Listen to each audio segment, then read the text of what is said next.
የፕሪቶሪያው ስምምነት መፈራረም ሲጀመር ኢሳያስ ወዲያው አኮረፈ ተባለ። ጦርነቱ ከመጀመሩ በፊት ጠቅላይ ሚኒስትሩ ነግረውናል ያለውን ሁኔታ ብለው አቶ ጌታቸው ረዳ ደግሞ ሲናገሩ ነበር። እንደውም ያሉት ምንድነው እኛ ተስማምተን አንድ ሆነን ካልሰራን እና ውጊያ ውስጥ የምንገባ ከሆነ የኤርትራ መንግስት አድቫንቴጅ ይወስዳል። አሁን አንዳንዶች እየተሸወዱ ያሉት በምንድነው በታደሰ ወረደ የማን ነው በሚለው ነው። ከፌደራል መንግስት ጋር ነው የምትሰራው ብለው የሚሉት አሉ አንዳንዶቹ። በሌላ በኩል ደግሞ አይደለም እኮ ፌደራል መንግስት ጋር ቀን ያወራውን እኮ ማታ ከነ ደብረጽዮን ጋር ነው ቁጭ ብሎ የሚያወራው። ይሄ ሁሉ ነገር እንዲመጣ እንግዲህ መቼም ጦርነቱ ምክንያት ነው። እንደምታውቀው ጦርነቱ ነው ተፈናቃዮችን ያመጣው፣ ረሃቡንም ያመጣው። ከጦርነቱ ጋር ተያያዘ አንተ እንዳልከው ቅድም ሰው ሰራሽ ነው ነገሩ። ይሄን ለዚህ ሁሉ ተያያዥ የሚሆነው ጦርነቱ ነው። ራሱ የህወሓት አክቲቪስቶች የነበሩት የተናገሩት ነው። 12 ሚሊዮን ብር መንግስት ሰጠ አሉ። 12 ቢሊዮን ብር መንግስት ሲሰጥ ህወሓት ግን ያደረገ የነበረው ምንድን ነበረ? ከዛ ላይ 8 ቢሊዮኑን ለወታደሩ ነው የሚያደርገው።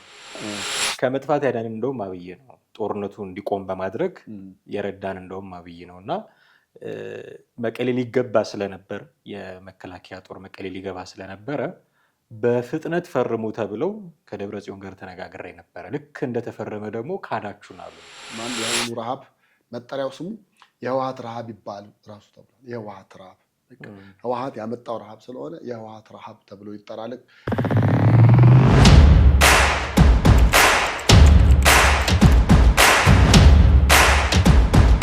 ሰላም ጤና ይስጥልን ውድ ቤተሰቦቻችን እንዴት አላችሁ? ዘኢትዮጵያ ቻናላችንን እየተከታተላችሁ ነው። ቴዎድሮስ ካሳና አምሃ ደገፋ በወቅታዊ ፕሮግራም ወደ እናንተ ተመልሰናል። እስከ ፕሮግራማችን ፍጻሜ ድረስ አብራችሁን በመቆየት ተከታተሉን ዘንድ የአክብሮት ግብዣችን ነው። ከኛ ጋር ስትቆዩ ቻናላችንን ሰብስክራይብ ማድረግ፣ የደወል ምልክቱን መጫን እንዳይዘነጉን እናስታውሰው እንወዳለን። ሀሳብ አስተያየት ሲኖራችሁም ደግሞ ሀሳቦቻችሁን እያጋራችሁን ተከታተሉን ዘንድ የአክብሮት ግብዣችን ነው። ደግሞ ቪዲዮቻችንን ሼር እና ላይክ በማድረግ ብዙዎች ጋር እንድታደርሱ በትህትና ለመጠየቅ እንወዳለን። ስለምታደርጉልን ትብብር ሁሉ ግን ከወዲሁ እጅግ አድርገን እናመሰግናለን። በቀጥታ ወደ ዛሬው ፕሮግራማችን እናልፋለን። አብራችሁን ቆዩ። ቴዲ እንዴት ነህ? ሰላም ነው? የትግራይ ክልል ጉዳይ አሁን ትንሽ በተለይም አቶ ጌታቸው ረዳ ሙሉ ቃለ ምልልሱ ገና አልተለቀቀም። ቅንጭብጭብ እያየን ነበረ እና ባለፈው ሳምንት ህጻጽ ላይ ከሆነው ነገር ጋር ተያይዞ ስለሱም የተናገሩት ነገር አለ። በቢሊዮን የሚቆጠር ገንዘብ ደግሞ የት እንደገባ የማይታወቅም የሚሉ ጉዳዮች ስላሉ እሱን ትንሽ አፍታቶ ማየት ያስፈልጋል። እሱን እናነሳለን ዛሬ። በእንዶምን አቶ ጌታቸው ረዳ የተጠቀሙትን ቃል ብጠቀም ደስ ይለኛል። ተፈናቃዮችን ሆስቴጅ አድርገዋቸዋል ነው ያሉት ቃል በቃል አሁን ገና የሚለቀቀው ቃለ ምልልስ ላይ። እና የህወሓት ሰዎች ከዚህ በፊት ደግሞ የህጻጽ ጉዳይ በተነሳ ጊዜ የአደጋ ስጋት አመራር ኮሚሽነሩ ለፖለቲካ ትርፍ የሚጠቀምባቸው እነዚህን ተፈናቃዮች ረሃብ መጣ። እንደውም ትናንትና አንድ ደግሞ ካልተሳሳትኩኝ መናኸሪያ ሬዲዮ ላይ ይመስለኛል የህጻጽ ረሃብን ያጋለጡትን ቲክቶከሮች፣ የማህበራዊ ሚዲያ ተጽዕኖ ፈጣሪዎችን ለማሰር እንቅስቃሴ ጀምሯል ህወሓት የሚል መረጃም እየወጣ ነበረ። ምክንያቱም ገጽታዬን አበላሹብኝ ነው አንዱ። ሁለተኛው ደግሞ ሊሰራ ያሰበው ፖለቲካዊ ትርፍ ምንድነው ተበላሽቶበታል፣ ከሽፎበታል የሚል መረጃም እያነበብኩኝ ነበረ መናኸሪያ ሬዲዮ ያወጣውና ይህንን ሁሉ ስታይ ተፈናቃዮችን፣ ረሃብተኞችን ህወሓት ራሱ ደግሞ ጊዜያዊ አስተዳደሩም የያዘበት መንገድ ትንሽ የሚያሳማ የሚያስተች ሆኖ እናገኘዋለን። እና አቶ ጌታቸው ረዳም በግልጽ ሆስቴጅ አድርገዋቸዋል እነዚህን ሰዎች የሚል ነገር ነው የተናገሩት። በጣም ከፍተኛ መጠን ያለው ገንዘብም ደግሞ እንዲሁ የገባበት አልታወቀም ነው የሚባለው። አዎ እሱ እንግዲህ ህወሓት ያው መቼም በታሪክ ወደኋላም ስታይ ባብላጫው የረሃቡን ጉዳይ በፖለቲካ እያደረገ ነው እየተጠቀመበት ያለው። እናስታውሳለን እኮ አይደል እንዴ በፊትም ከዚህ ቀደም ወይ አል ዘ ወርልድ የተዘፈነበት ዓለም አቀፍ ሙዚቃ ኮንሰርትም ተደርጎ የእሱ ጊዜም የህወሓት እጅ ነበረበት አንደኛ። ሁለተኛ ቢቢሲም ጆናታን ዲምቢልቢልም እነዛን ነገሮች ሚስጥሮች ባወጣበት ጊዜ በሙሉ ከጀርባ ህወሓት ነበረ። እንደውም በዛን ጊዜ መንጌ ኮምጨጭ ባለ ቃል የተናገሩት ምንድን ነበረ? ኢትዮጵያ ውስጥ ድርቅ የለም፣ ረሃብ የለም እዛ አካባቢ ከሚፈጠረው ችግር በስተቀር የሚል ጠንከር ያለ ቃል የተናገሩት ነበረ። እና ያን ጊዜም የነበረው ረሃብ አሁንም የነበረው ረሃብ ሰው ሰራሽ እንደሆነ ነው የምታየው ከታሪኮቹ። አሁን መንግስቱ ኃይለማርያም በዛ ወቅት የተናገሩት በወቅቱ የነበረው አለ እንደገና ከዛ ተነስተው ወደ ተለያየ የሀገሪቱ ክፍሎች እንዲሰፍሩ ተደርጓል። አሁን ወደ ሕጻጽ ላይ ስንመጣ ግን ህወሓት እየሄደበት ያለው አይነት መንገድ አለ።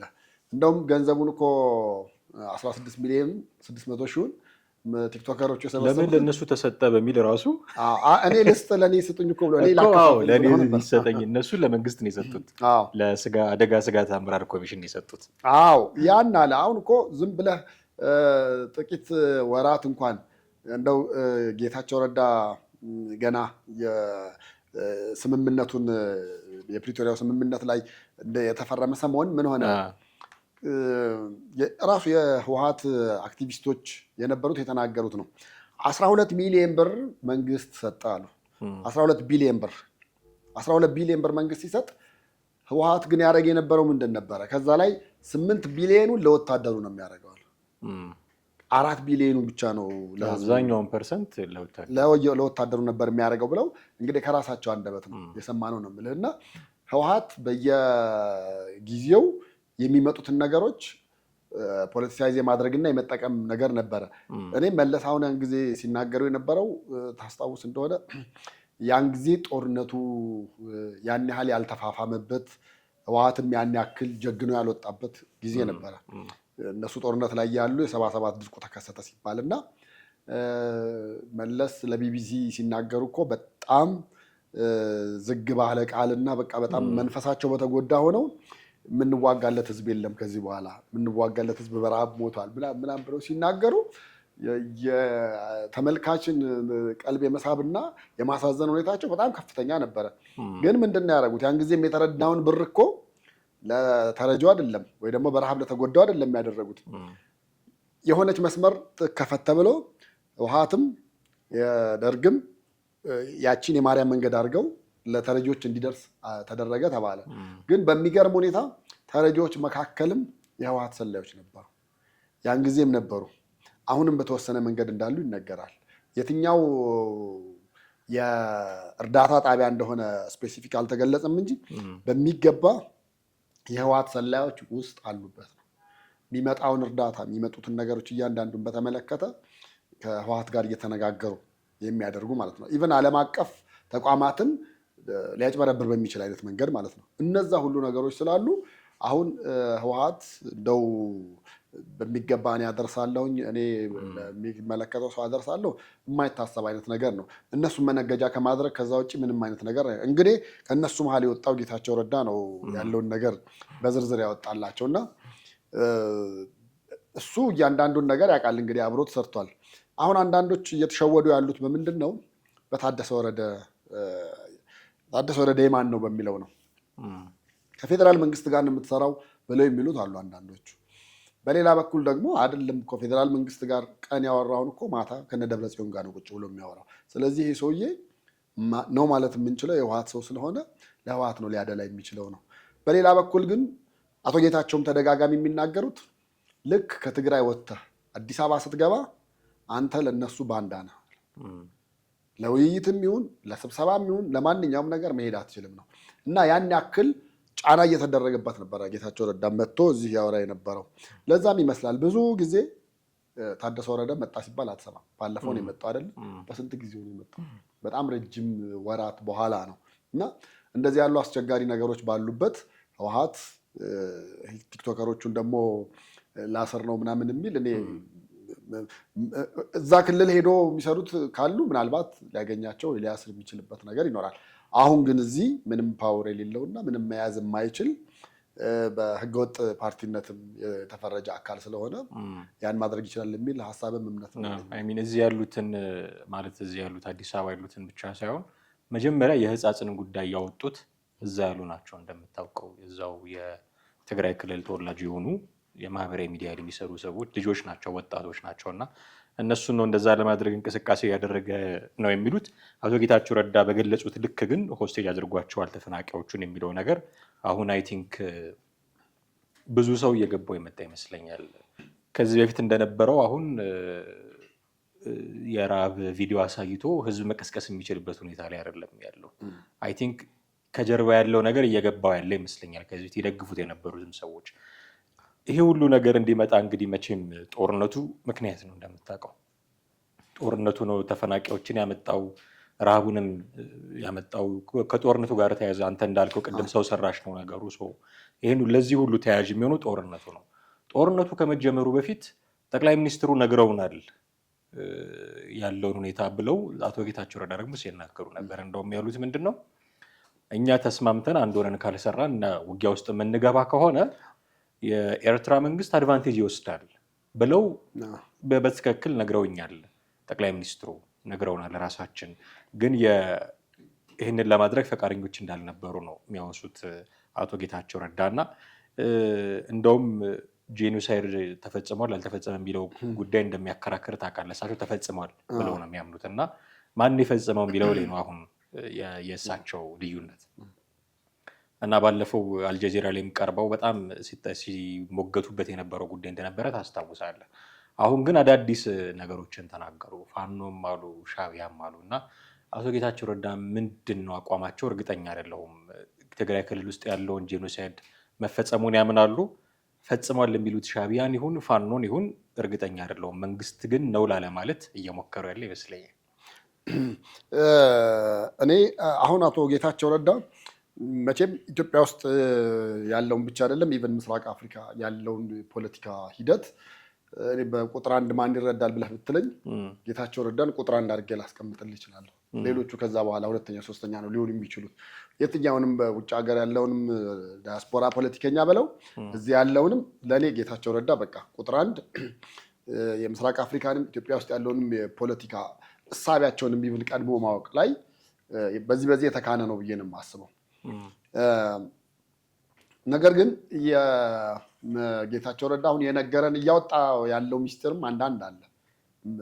እውነት ለመናገር አሁን ያን ጊዜ በፊት ያልጠበቅነው ልክ የፕሪቶሪያው ስምምነት እንደተጠናቀቀ ቀጣይ ሊሆን የሚችሉ ነገሮችን እያሰብን በነበረበት ሰዓት ላይ ያልነገረንን አሁን እየነገረን የመጣው ነገር አለ። ከነዛ መካከል አንደኛው ምንድን ነው በጣም የገረመኝና በጣም አእምሮዬን ተቻረገው ነገር ልክ የፕሪቶሪያው ስምምነት መፈራረም ሲጀመር ኢሳያስ ወዲያው አኮረፈ የተባለው። ምክንያቱም ከኢሳያስ ጋር ያለው ግንኙነት ሊቆም ይችላል፣ ከኢሳያስ ጋር ያለው ግንኙነት ሊቋረጥ ይችላል፣ ሌሎች ነገሮችም ብለን የምንላቸው በሙሉ ይቋረጣል። ከዛ በኋላ ቀጣይ ስቴፕ ምንድነው ሊሆን የሚችለው? ህወሓት በአንድ በኩል ሆኖ በሌላ በኩል ሻዕቢያ፣ በሌላ በኩል ደግሞ ከፋኖ ጋር አብሮ ጥምረት ፈጥሮ የመምጣት ግን ሶስቱም ጥምረት የመፍጠር ወይ ደግሞ አንድ የመሆን ባክግራውንድ የሌላቸው ናቸው።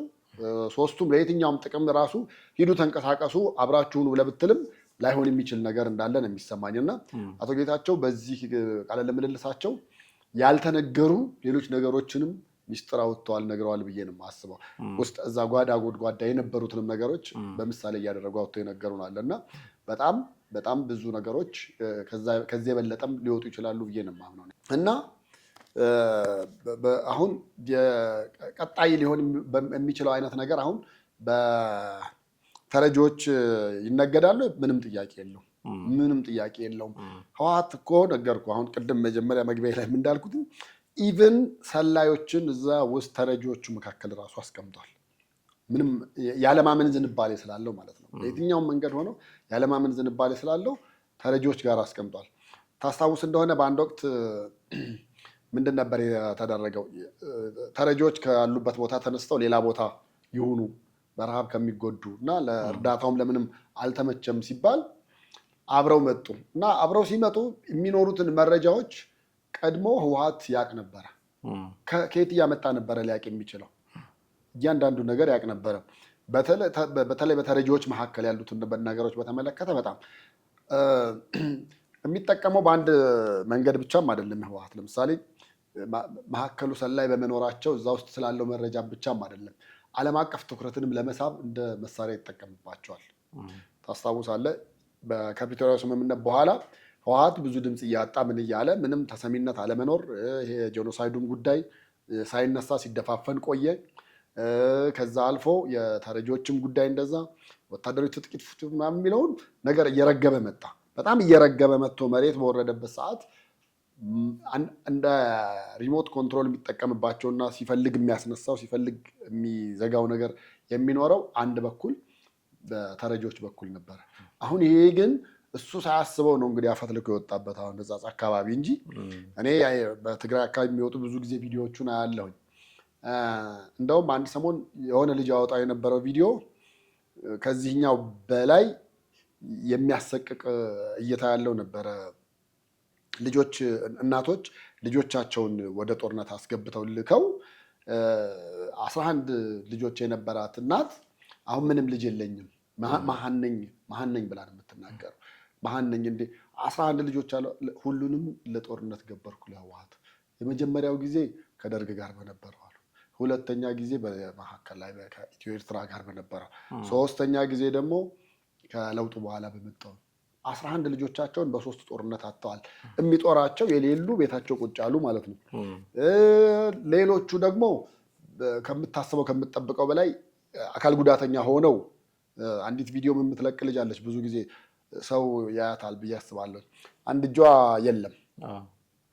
በግራ እጇ በአንድ እጇ ልብሷን ስታጥብ፣ በአንድ እጇ ስፌት እየሰፋች ስትሸጥ፣ በአንድ እጇ ነው በቃ ሁሉም ነገር የምታደርገው። አሁን አስባት፣ ያቺ ልጅ እንግዲህ ቲኔጀር ነች፣ ገና እድሜዋ 20ዎቹ መጀመሪያ ላይ ነች። በእርግጠኝነት አሁን ጦርነቱ 4 ዓመት ምናምን 3 ዓመት 4 ዓመት ቢሆነው ነው። በዛ ጦርነት ነው እንግዲህ አካሏን ያጣቸው። 10ዎቹ እያለች ነው ያቺ ልጅ የዘመተችው።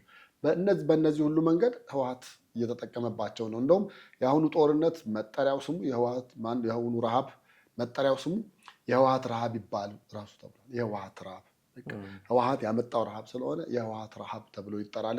ከዚህ በፊት በ66ቱ በሌላው የነበረው ነገር እንዳለ ይሄኛው ደግሞ የህወሓት ረሃብ ተብሎ ቢጠራ ነው ስሙ በትክክል ዲዘርቭ ሊያደርግ የሚችለው ብለው ነው የሚናገሩት የራሳቸው አክቲቪስቶች። የፕሪቶሪያውን ነገር ስታነሳ እንደውም አቶ ጌታቸው ረዳ የጨመሩት አንድ ነገር እነ ደብረጽዮን ያነበቡትም አይመስለኝም የፕሪቶሪያውን ስምምነት የሚል ነገር ሁሉ ተናግረዋል። ምክንያቱም ከዚህ በፊት ከሆነ ጊዜ በፊት በቅርቡ ከሳምንት ወር ከ2 ሳምንት እንደዚህ ጽፈው ነበር አንድ ረዘም ያለ ነገር እና እዛ ላይ እንዳሉት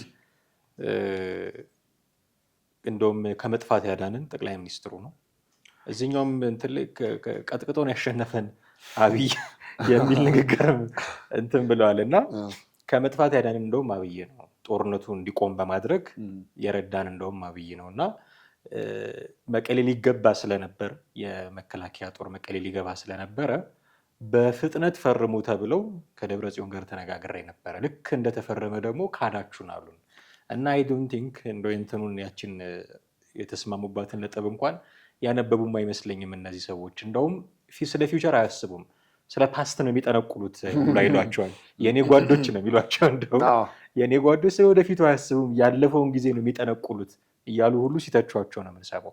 ከዚሁ ከሆስቴጆች ሆስቴጅ አድርገዋቸዋል ተፈናቃዮቹን ህጻጽ ምናምን ከሚለው በተጨማሪ ያነሱት አንድ ነገር ምናልባት በሚቀጥሉት ቀናት ሙሉ ቃለ ምልልሱም ከወጣ በኋላ በምን ትከሻቸው እንደሚችሉት አላቅም፣ በርካታ ትችት የሚያዘንብባቸው ይመስለኛል። ውጭ ካሉ ሚዲያዎች ከዲያስፖራዎቹ ሚዲያዎች የሚያዘንብባቸው ይመስለኛል። ስለ ፋኖ ተናግረዋል። ፋኖ ጋሸና ገባ ሲባል መንግስት የሚቀየር የሚመስለው ብዙ ሰው አለ ብለዋል እና ይሄ ደግሞ ዛሬ መጥቶ እንዲህ ሊለን ነው። ደግሞ ከዚህ በፊት የተናገሯቸው ነገሮች አሉ። በትግራዩ ጦርነት ጊዜ እኛ አዲስ አበባ መግባት ከፈለግን ቀላል ነው ምናምን እያሉ ሲናገሩ የነበሩትን ነገር ሁሉ እነ ደብረ ጽዮን ካሁን በኋላ ጦርነቱ አብቅቷል እጃችሁን ስጡ ምናምን ያሉትን ነገር ሁሉ እያነሱ ከዚህ ጋር ማያያዛቸው የሚቀር አልመሰለኝም እና ግን ስለ ፋኖ ተናግረዋል አቶ ጌታቸው ረዳ። ፋኖ ጋሸና ገባ ሲባል መንግስት የሚቀየር የሚመስለው በርካታ ሰው አለ እያሉ ነው እና ይሄ ነገር ትንሽ ትችት አያሰነዘርባቸውም? አንደኛ በእርግጥም ፋኖ ጋሸና ስለገባ የሚቀየር መንግስት አለ ማለት አይደለም። ደብረ ሲና የደረሱት ቲፒኤልኤፍም ያንን ማድረግ አልቻሉም። የተሻለ የጦር አቅም ከፋኖ ነበራቸው እነሱ እንደምታውቀው እና እሱ እንዳለ ሆኖ አሁን በሳቸው የስልጣን ሌቭል ደረጃ ብድግ ብሎ ተነስቶ ፋኖ እንደዚህ ነው ማለት ብዙ ነገር አያመጣባቸውም? እኔ እንደውም እኔ አሁን ጌታቸው ረዳ በአንድ በኩል በአማራ ህዝብ በኩልና አማራ የፋኖ ደጋፊዎች ብለን የምታያቸው ጋር ጥሩ ምልከታ እንዳላቸው ነው የሚታወቀው። ጥሩ ምልከታ አላቸው። ያን ያህል በቃ ጌች የአራዳ ልጅ ነው የሚሉ እዛ ጦርነት ውስጥ ነበረ። ምን አለ ልክ ፒስ ሲፈረም ቦታውን ያዘ። ከዛ በኋላ ከነዛ ጋር አልተቀላቀለም። የሆነ ነገር ሲያደርግ እጥፍ አለ እና ጊዜዋን ምናምን አይቶ ታይሚንግ የሆነ እርምጃ የሚወስድ ሰው ነው። በዛ ስለሚያምኑ አክሴፕት ያደርጋሉ የእሱን። ግን በሁለት ነገር አንደኛ የማይስማሙ የሚጋጩ እንደሆነ ነው የማስበው። አንደኛ በወልቃይት ጉዳይ ባለው አቋም በወልቃይት ጉዳይ ባለው አቋም ከአብዛኛው አማራ ህዝብ ጋር ላይስማማም ላይግባባ ይችላል፣ ፋኖን ጨምሮ። አሁን ሁለተኛው ደግሞ በዚህኛው ነው ብዬ አስባለሁኝ። አሁን በተናገራት ነገር በእርግጥ ያው የመንግስት ባለስልጣን እስከሆነ ድረስ ሌላ ነገር እንዲናገሩ አይጠበቅም። የምጠብቀው አንድና አንድ ይህንን ነው። እንደ ማጣፈጫም አድርገህ ልትናገረው ትችላለህ። ሌላ ቀን እኮ መልሶ ሊያስተባብለው ይችላል። ባለፈው ሶፍ ዑመር ዋሻ የሄዱ ጊዜ ምንድን ነው ያለው? ለመዝረፍም መንገድ አለ። ከዛ በኋላ ምን አደረገ? በራሱ መልሶ አስተባበለና እቺ የብልህነት ስሜቱ በእጁ ያለች ስለሆነች መሆን ይችላል ነው የምልህ። እሱ ከዛ ይልቅ የህወሓትን ማንነትና ምንነት የበለጠ ጠንቅቆ ያውቃል ብዬ አስባለሁኝ። በጦርነቱ መጨረሻ ላይ ቶሎ እንዲቆም ከፍተኛ ፍላጎት የነበረው ምንም ጥያቄ አልነበረም ህወሓት ነበረ። ምክንያቱም መከላከያ በተለይ መቀሌ መጥቶ ሙሉን መቆጣጠር ሲጀምር ምንድን ነው እየሆነ የመጣው? እነሱ ወደ ጫካ ወደ በረሃ ውስጥ ገቡ። ከዛም አልፎ ጉዳዩ በድሮን ጥቃት አይነት ነገር እንደሆነና ፍጹም ማምለጥ እንደማይችሉ ሲያስቡት አንድና አንድ የፕሪቶሪያው ስምምነት ነው ህይወታችንን ታደገ የሚሉት እነሱ። ህይወታቸውንም የታደገው እውነቱም እሱ ነው። ከአንድ ባይፈረም ኖሮ ዛሬ ጌታቸው ረዳም ደብረጽዮንም ምናልባት ታደሰ ወረደም እንደዚያም ፊት ለፊት መጥተው ላያወሩ ይችሉ ነበር ብዬ ነው የማስበው። እና የጌቺቺ ዝም ብሎ እንደ ማጣፈጫ እንደ ቅመም የተጠቀማት ትሆናለች ብዬ ነው የማስበው እንጂ እኔ የፋኖንም እንቅስቃሴ በተወሰነ መንገድ ያውቀዋል ብዬ አስባለሁ። ምክንያቱም ተራራው ሸንተረሩን እሱ የሚያውቀው ነው። በጦርነትም ባይሆን ቢያንስ በሰላማዊ መንገድ የስራ ኃላፊ ሆኖ ሲንቀሳቀስበት የበለጠ ስለሚያውቀው ስለ ፋኖ የተናገረውም ነገር እንደዛ ነው። እዛ አካባቢ ደግሞ እንግዲህ ጉራው ምኑም ጭምር አለ አይደለ? ከፈለግን እንገባለን አይነት ነገር ማለት ነው አለ። ግን ተግባር ላይ ላታየው ትችላለህ። ይሄ በጦርነት ዓለም ውስጥ ስትሆን ደግሞ በፉከራ መልክ በምንም መልክ ምናምን የምታወራው ስለሆነ ያን ያህል እንትን ያደርጋል ብዬ አላስብም። ጌታቸው ረዳ ለምንድን ነው ንግግሮቻቸውን ቶሎ ቶሎ የሚቀያየሩት የሚለው እኔ የራሴ ምልከት አለኝ፣ በኋላ ላነሳው እችላለሁ። ግን እንደው ከዚህ ከመከላከያ ሊገባ ሲል ተፈራረሙ የሚለው ጦርነት ላይ ሆነው አቶ ጌታቸው ረዳ ስለ ጀነራል ባጫ ደበሌ ሲናገሩት እዚህ ላይ ከሆነ እስክስተኛ እያሉ ነበር የሚገልጿቸው እና እሳቸውም እስክስተኛ የተባሉት ጀነራል ባጫ ደበሌም ከሰሞኑ በነበራቸው ቃለ ምልልስ 3 ቀን ቢቆይ ሳይፈረም 3 ቀን ቢቆይ ኖሮ አልቆላቸው ነበረ እያሉ ይናገሩ ነበር። ልንገባ ጥቂት ሲቀረን ነው ያቆም ነው። ምክንያቱም እኛ ዓላማችን ገብቶ ሁሉንም ማጥፋት ሳይሆን አፍተሮል ሰላም ማምጣት ነው። ዲያቆን ዳንኤል ክብረት የትርክት ዕዳና በረከት የሚለው መጽሐፍ ላይ ጽፎታል። ስለ ህወሓት በጻፈው ክፍል ውስጥ የፕሪቶሪያ ስምምነት የተፈረመው መቀሌ ልንገባ ጫፍ ስንደርስ ነው። አሁን ደገሙልን መተው አቶ ጌታቸው ረዳ እና ሶስቱም እንዲህ የተስማሙበት ነገር ነው። አሁን እነዛኞቹ ሊያስተባብሉበት በማይችሉት ደረጃ ነው። በቃ ሊሸነፉ ሲሉ ራሳቸውን ለማትረፍ ያደረጉት ስምምነት እንደሆነ ትረዳለህ። እና ፋኖ ምንድነው ጋሸና ተያዘ ሲባል እንደዚህ ሲባል መንግስት የሚቀየር የሚመስለው ብዙ ሰው አለ ካሉ በኋላ ሌላ ያሉት ነገር ምንድን ነው? ጥምረቱን የፋኖን የቲፒኤልኤፍን እና የኦሮሞ ነጻነት ሰራዊትን ጥምረት ከዚህ በፊት ታስታውስ እንደሆነ የኦሮሞ ደም ደሜ ነው የሚል የጎንደር ወጣቶች እንደዚያ ያደርጉ ነበረ። የኦሮሞ ወጣቶች ደግሞ የእጅ ማጣመር ምልክት ያለው ንቅናቄ ያደርጉ ነበር። ያኔ ኮሚኒኬሽን ሚኒስትር ነበሩ ታስታውሳለህ አቶ ጌታቸው ረዳ እና ይሄ አብሮ ሊሆን የሚችል ጥምረት እሳትና ጭድ ናቸው ብለው ነበረ።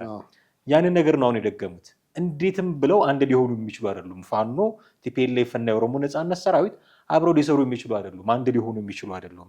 የሚያለያያቸው ብዙ ነገር እንደው ያን የነበረውን ቃል አልተጠቀሙም እሳትና ጭድ ብለው እንጂ ኦልሞስት እንደዛ የሚመስል አይነት ንግግር ነው የተናገሩት እና ከጊዜ በኋላም ቢሆን አቋማቸውን በዚህ ዙሪያ ብዙ አልቀየሩም ብዬ።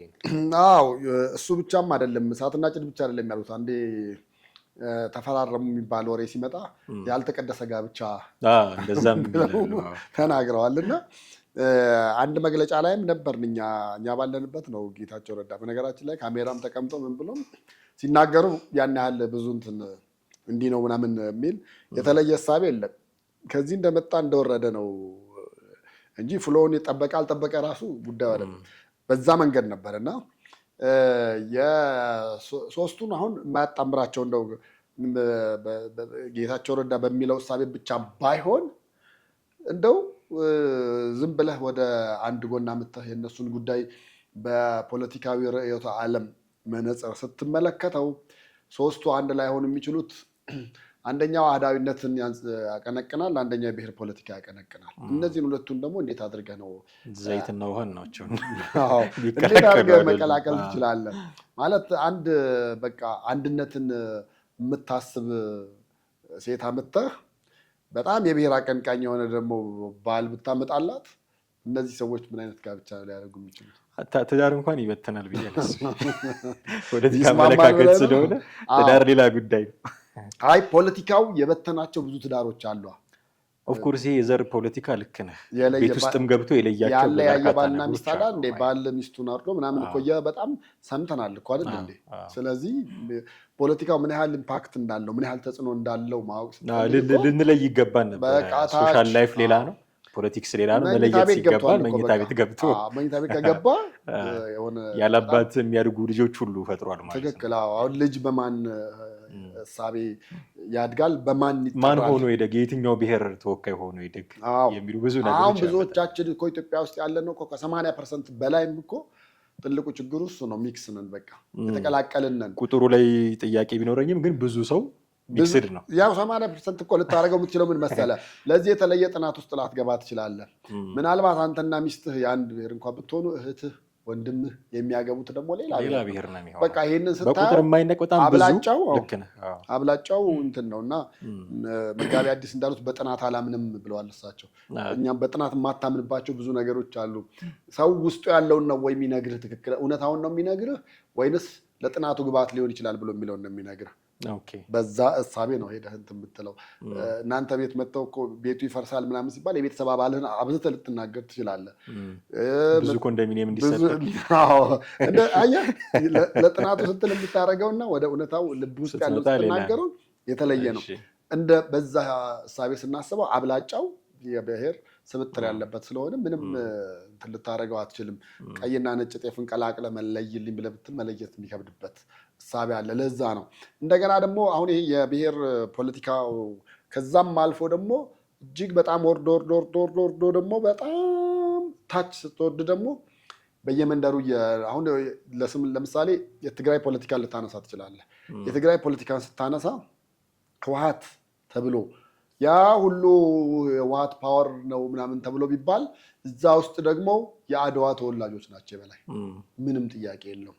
እሱ ብቻ አይደለም፣ እዚህ የኦሮሞ ፖለቲካ ውስጥም የኦሮሞ ፖለቲካ ውስጥም ስትመጣ የሸዋው እና የወለጋውን በአንድ ሚዛን አስቀምጦ የማያይ በጣም ብዙ ነው ያለው። እንዴት ነው የሚታይ ብለህ ብትል የሸዋው ተጋብቷል ነው በቃ ከአማራ ጋር ሚክስ ሆኗል። ምንም ልታደርገው አትችልም። እና እዛ ያለው ደግሞ እኛ ደግሞ አልተ ሚክስ አልሆንም ለብቻችንን ምናምን ደግሞ የሚልህ የእኛ ጥርት ያለ ነው ደግሞ ብሎ ራሱን በጣም እንደ ጥርት ያለ ደም ያለው ሰውን ኢትዮጵያ ውስጥ መኖሩን አላምንም። ኤቢሲዲ ነው ደምህ ያለው በቃ ምንም ነገር የለው ኤፕላስ ምናምን ምናምን እነሱ በሚሉት ባዮሎጂካል ፖለቲክስ ውስጥ እንኳን ብንግባ ብንል እንደው በዛ ደረጃ ጥርት ብሎ ይሄ የኦሮሞ ደም ነው፣ ይሄ አማራ ደም ነው፣ ይሄ ትግራይ ደም ነው የሚባል ነው በዛ ደረጃ ስለመኖሩ እርግጠኛ አይደለሁም። የሆነ ሆኖ አቶ ጌታቸው ረዳ እንዲህም ተናግረዋል። እሳትና ጭር ናቸው ያሏቸውን ሰዎች አሁን እንዴት አንድ ሊሆኑ ይችላሉ? እንደውም እንደነ ያሉት አንድ ላይ ያደርጋቸው የሚችሉት አብይ አህመድን እንጥላለን የሚል የጋራ ጉዳይ የጋራ ጠላት አስቀምጠው በዛ ካልሄዱ በስተቀር ሌላ ምንም አንድ ላይ ያደርጋቸው የሚችል ነገር የለም ነው ያሉት። እኔ ግን አቶ ጌታቸው ረዳ በየጊዜው የሚናገሯቸውን ነገሮች ይቀይራሉ። ባለፈውም ቅድም ለማንሳት ሞክሬያለሁ። አልጀዚራ ላይ ሲቀርቡም ጦርነት ላይ ሆኖ የተናገሩትና እዛ መድረክ ላይ የተናገሩት ይለያያል። አሁንም ሲመጡ የሚናገሯቸው ነገሮች ይለያያሉ እና ያሉበት ቦታ ላይ ያለውን ሁኔታ ያጤናሉ ይመስለኛል። ያጤኑና ይቺ ሰርቫይቫል ሙዳቸውን ነው ስዊች የሚያደርጉት። አሁን ጦርነት ላይ ሆነው የእሳቸው ሰርቫይቫል ሙድ ለህወሓት አፍ ሆኖ መውጣት ነው። እዛ ሰዓት ላይ አፍ ሆነ ካልወጣ ኢቭን በራሳቸው ጀነራሎች ልትመታ ትችላለህ ምናምን። ስለዚህ ፕሮፓጋንዳ መስራት አለብህ። አብይ እንዲህ ነው ማለት አለብህ። ባጫ አስክስተኛ ነው ማለት አለብህ። ጠቅላይ ሚኒስትሩ ትምህርት ያቆሙት ከ7ኛ ክፍል ነው ማለት አለብህ ምናምን። ልክ ሰላም ሲመጣ ሰላም ሲመጣ የገመገሙት ትልቁ ግምገማ የሚመስለኝ ህዝቡንም ሄደው ሲያወያዩ ታስታውሳለህ። እና አሁን ህዝቡ ቲፒኤልኤፍ እንደ ድሮ ለቲፒኤልኤፍ ድጋፍ ይሰጣል ብሎ ማመናቸውን አቁመዋል። የአሁኑ ቃለመጠይቃቸው ላይም ምናልባት ሙሉ ሲለቀቅ በደንብ እንሰማው ካልሆነ በስተቀር የሚያሳስበኝ አሉ ለህወሓት ጥቅም ብሎ የሚዋጋ ሰው አለ ይኖራል ብዬ አይደለም፣ ግን በእኛ ንዝላልነት ምክንያት በሚተኮስ ጥይት የሚሞት ወጣት ይኖራል እንጂ ለህወሓት ብሎ የሚታገል አይኖርም ብለዋል። ስለዚህ ይሄ ግምገማ አላቸው። ህዝብ እንዲጠላቸው አልፈለጉም ማለት ነው። ስለዚህ ያቺ አሁን ሰርቫይቫል ሙዳቸው ምን ትሆናለች? ከህዝብ ጎን መሆን፣ እየሄዱ ሰው ማናገር፣ እንደዚህ ከዛ ደግሞ መፈንቅለ መንግስት ሲያደርጉባቸው ሊትራሊ እንደዛ ነው የሆነው። ጻድቃን ገብረትንሳኤም እሱን ተናግረዋል ቃል በቃል። ብዙ ጊዜ ተርማቸው አልቆ ነው ምናምን ይባላል። ተርማቸው አልቆ ከሆነ ማህተም መነጣጠቅ አያስፈልግህም ነበር። መቀሌ ጎዳናዎች ኤርፖርት ድረስ ተሸሽገ መሄድ አይጠበቅብህም ነበር። ሊትራሊ ስፒኪንግ መፈንቅለ መንግስት ነው፣ የክልል መፈንቅለ መንግስት። ልክ እዛች ላይ ደግሞ ስዊች ያደረጓት ሰርቫይቫል ሞድ የመንግስት ደጋፊ ሆኖ መምጣት ነው። መደመር መንግስት የሚለውን መጽሐፍ ታንቆለጳጵሳለህ። አልጀዚራ ላይ ስትገኝ ስለ ጠቅላይ ሚኒስትሩ መጥፎነት አታወራም። ምክንያቱም አሁን እሳቸው ሰርቫይቭ ማድረግ ከፈለጉ ከመንግስት ጎን መሆን አለባቸው እና ወደው አይደለም በየሄዱበት ሁሉ እቺን ሰርቫይቫል ሙድ ኦን ለማድረግ ነው ባሉበት ቦታ ሁሉ እየገመገሙ አይኔ እንደዚህ ነኝ እንደዛ ነኝ እያሉ የሚቀያየሩት። ይሄ ደግሞ ከፖለቲከኞች የሚጠበቅ ነው፣ ብዙ ሊደንቀን አይገባም ብዬ ነው። እሱ ልክ ነህ። አንድም ያወቅቱም የሚፈቅድላቸው መሆንም ያለባቸው ነገር እሱ ነው። አለዛ ወይ በስደት ውጭ ሀገር ለሕክምና ብለው ሄደው እዛው ቀልጠው መቅረት ነው። እዛው ከቀሩ ደግሞ ያው እንደነ ገዱ እንደነ ልደቱ ነው እንደነ ገዱ ሆነው እንደነ ጀዋር ሆነው ተንታኞ ነው ይመጣሉ። ያው እኔ ለምሳሌ ልንገርህ፣ ብዙ ጊዜ ውጭ ያሉ ሚዲያዎች ላይ ይቀርቡ ነበረ። በተለይ የትግራይ ክልል ርዕሰ መስተዳድር እያሉ ይቀርቡ ነበረ። ልክ ፌዴራል መንግስት ጋር መጥተው የአንድ ተቋም ዋና ኃላፊ ሆነው ሲመረጡ አውቶማቲካሊ ውጭ ካሉ በተለይ የዳያስፖራ ሚዲያዎች ጋር ያላቸውን ግንኙነት ነው ያቆሙት። በፊት ብዙዎቹ ወዳጆቻቸው ስለነበሩ በወንድም በእህትነት በጣም በተግባቦት ነበረ ቃለ ምልልሱን ራሱ ስታየው። በኋላ አይደለም እንትን ለማለት ስልክ እንኳን አያነሳልም። ስልክ አላነሳ ሲል በቴክስት ራሱ ላክ አይመልስም። በቃ ሰውየው የገባው ነው። ቅድም እንዳልኩ ነው። እዚች መገልበጧ ላይ መለወጧ ላይ ምናምን ታይሙን ጠብቀው እርምጃ መውሰድ ነገሮች ላይ ጎበዝ የሆነ አቋም አላቸው። ለዛም ይመስለኛል ፌዴራል መንግስትም አምጥቶ ጥሩ ፕሮፓጋንዳ ቦታ ላይ ያስቀመጣቸው። በነገራችን ላይ የእኛ መንግስት በዚህ ተጠቃሚ ነው ብዬ አስባለሁኝ። ምክንያቱም አሁን የተቀመጡበት ቦታ ይሄ በምስራቅ አፍሪካ ምናምን የሚባለው ከዚህ በፊት ያልነበረ ተቋም አዲስ ተመስርቶ ሆነ አይደለ? በቃ ስለዚህ ምስራቅ አፍሪካ ሲል ህወሓትንም ያካትታል፣ ኤርትራንም ያካትታል። የእነዚህን በሙሉ አብኩቶ የሚጋግረው መጋገሪያ የተሰጠው ለጌታቸው ረዳ ነው። በቃ ስለዚህ ሁሉን ነገር ለማድረግ አክሰሱ ምኑም ያለው ማጋ ነው፣ ጌታቸው ረዳ ጋ ነው። እና አካሄዱንም በነገራችን ላይ እኔ እንደው ግልጹን እንነጋገር ከተባለ አሁን ካሉት በብዙ የሚቆጠሩ ሚኒስቴሮች፣ ሚኒስተር ዴኤታዎች፣ ፕሮፓጋንዲስቶች ምናምን የብልጽግና ምናምን እነሱ መቶዎቹ ቢመጡ ከጌታቸው ረዳ ጋር ሚዛን ላይ ብታስቀምጣቸው እሱን መመዘን የሚችሉ ከባድ ሚዛን አይኖርም። በቃ ለመንግስትም መሆን የሚችለው ለምስራቅ አፍሪካውም ለፖለቲካውም ለምኑም ዲዘርቭ የሚያደርግ ሰው ነው። ያው ኤንቢሲ ላይ እንግዲህ ከብሩክ ጋር ሲቀርቡ ብሩክ ጋር ፋናም እያለ ይተዋወቁ ነበረ። ብሩክ ፋናን ሚዲያ ሲመራ ጌታቸው ረዳ ደግሞ ከሚኒስቴር ዴኤታነት ተነስተው እና ብዙዎቹ የፋና ጋዜጠኞች የጌታቸው ረዳ ግርፎች ናቸው ይባላል። ስልጠና ነበረ፣ ልክ ነው፣ ያሰለጥን ነበረ። ኢቨን እና ያየሰው ሽመልስ እዛው ብሩክ የጠየቀው በረከት በላይነህ በጣም እንደዚህ ስትሰማቸውም ፖለቲካሊ ጥሩ አንደርስታንዲንግ አላቸው እንደዚህ እና የእነሱ ግርፎች ናቸው። የነ ጌታቸው ረዳ የነ በረከት ስምዖን አይነት ግርፎች ናቸው ይባላል። እና አሁን ደግሞ እንግዳ አድርጎ አምጥታቸዋል። ሙሉውን ስንሰማ ደግሞ የበለጠውን ነገር ተመልሰን የምንነጋገርበት ይሆናል። የምትጨምረው ነገር ከሌለ ግን ብናበቃ ጥሩ ነው። በጣም አድርጌ አመሰግናለሁ። ውድ ቤተሰቦቻችን እናንተም ከኛ ጋር ነበራችሁ ቆይታ እጅግ አድርገን እናመሰግናችኋለን። አቶ ጌታቸው ረዳ ያነሷቸው ነገሮች ላይ አንዳንድ ነገሮችን አነሳን። ስለ ቲፒኤልኤፍ፣ ስለ ፋኖ የተለያዩ ጉዳዮችን አነሱ። የእሳቸውም ደግሞ የቃላት መለዋወጥ ላይ የሚሰማንን ነገር ሪፍሌክት አደረግን። እናንተ ምን ታስባላችሁ? ልትደውሉልን ከታች ባለው የሀሳብ መስጫ ሀሳቦቻችሁ ልታካፍሉን ትችላላችሁ። እኛ ግን የዛሬውን እዚህ ላይ እናበቃለን። ከእኛ ጋር ቆይታችሁ ስለተከታተላችሁን እጅግ አድርገን እናመሰግናለን። ጤና ይስጥልኝ።